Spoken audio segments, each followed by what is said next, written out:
Hi, everyone. I'm Elaine Quijano. CBS News is projecting that Ted Cruz has won the Kansas Republican caucus. Again, CBS News is projecting that Ted Cruz has won the Republican caucus. And here now with more on how, in fact, Senator Cruz was able to pull off that victory is our CBS News elections director, Anthony Salvanto. Anthony. Hi, Elaine. So this is another caucus win for Ted Cruz. He has done well in them so far.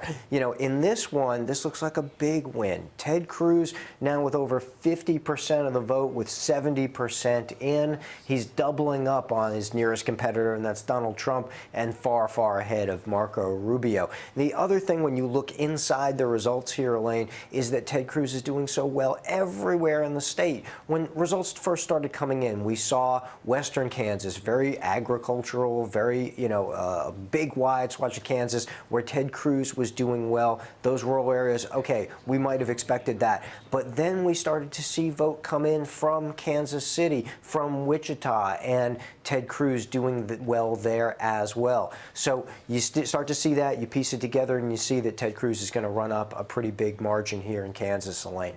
And so, Anthony, what do we know about the people who vote in the Republican caucus in Kansas? I mean, describe the electorate there.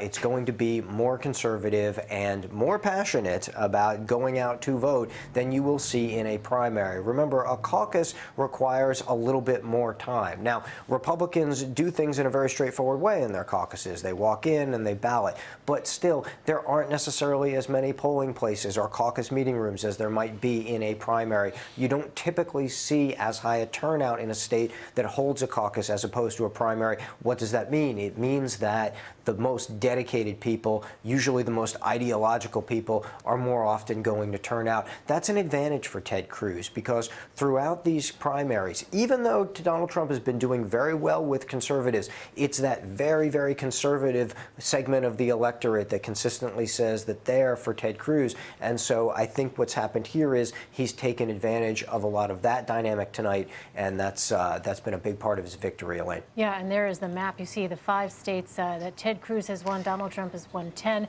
Marco Rubio won. But interestingly, there you look at the actual geographic area. Ted Cruz getting those states in the middle of the country: Iowa, Kansas, Oklahoma, and Texas. Yeah, that's so important too, because when you look at where Donald Trump has won, he has won in the North and the South and the West and there in Nevada and obviously in the Mid-Atlantic here in Virginia too. So he's got a wider range of geography for certain. You know, Ted Cruz hangs on to his home state of Texas. You know, he did well in Oklahoma and now, of course, tonight Kansas. That Middle America section right there, that's obviously been good for him. So the next test for him is, could he go on and actually knock off a Donald Trump in a larger state? Maybe as we come up, to a Florida or to an Ohio as we go forward. I think that's going to be a big question. Of course, politically, you know that both Rubio and Cruz have been jockeying to be that kind of alternative to Donald Trump. I'm not sure that one caucus makes or breaks any of that, of course, but you do see, obviously, Cruz with the delegate lead now over Rubio, and maybe with a couple of other winner-take-all states down the line, that'll probably be determinative of whether or not he can catch him. It hasn't looked likely for that so far, but obviously we have a ways to go, Elaine. All right. Anthony Salvanto at the CBS News Decision Desk. Anthony, thank you.